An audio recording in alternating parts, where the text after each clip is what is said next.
C'est une équipe très en forme, confirmé encore hier soir tout le bien qu'on pouvait penser d'elle, voilà, avec une forme de maturité collective avec et sans le ballon. Assez impressionnant depuis plusieurs semaines. Donc on se prépare comme on se prépare pour les gros matchs, un match d'un niveau européen. Voilà, il faudra faire une performance d'une équipe de niveau européen. Oui, alors je vous ai déjà dit qu'on ferait le point après le match de Monaco parce que il y a encore peut-être un mois ou un mois et demi, on n'aurait jamais imaginé être dans cette position-là avant de jouer le match de Lille. Euh, on va être, oui, au révélateur un petit peu de ce qu'on est capable de faire contre ce genre d'adversaire. Là, on a plusieurs rencontres qui arrivent dans les prochaines semaines qui nous mettront véritablement au révélateur.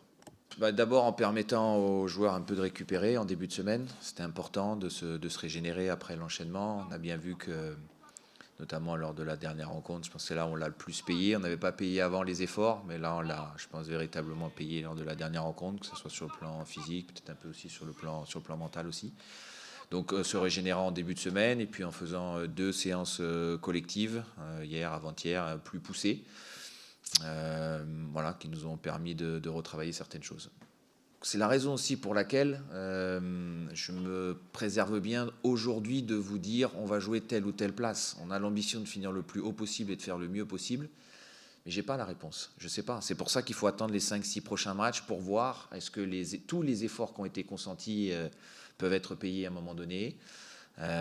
Pour voir si le sprint qu'on a déclenché depuis début janvier, on est capable de le conserver ou pas. Voilà, tout ça, j'ai pas les réponses aujourd'hui. On, on doit traverser ces matchs-là, les vivre, regarder comment on va réussir à gagner ces rapports de force ou pas à l'intérieur de ces matchs-là et ensuite pouvoir communiquer par rapport à ces résultats-là. Ouais, retour à une semaine normale. Mais ça fait du bien de pouvoir se concentrer sur un seul match pendant toute une semaine. On travaille beaucoup plus et déjà bah, on récupère mieux. Donc c'est ce qu'on n'avait pas vu depuis un moment.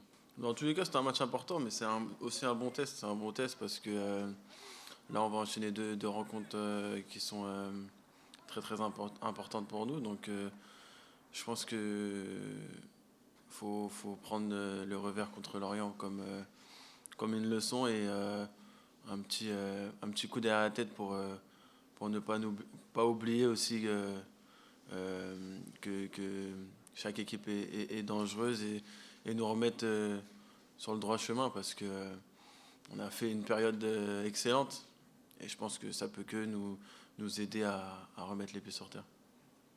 Mais j'ai appris quelque chose aussi, c'est de beaucoup donner aussi pour l'équipe et pour le regard de mon coéquipier. Parce que même si mon coéquipier sait que je suis comme ça, montrer que je peux essayer de changer certaines choses, parce que je ne peux pas tout enlever non plus, peut l'aider à montrer qu'il peut avoir confiance en moi. Et après, je pense que dans une équipe, voir que tes coéquipiers ont confiance en toi, c'est la meilleure des choses.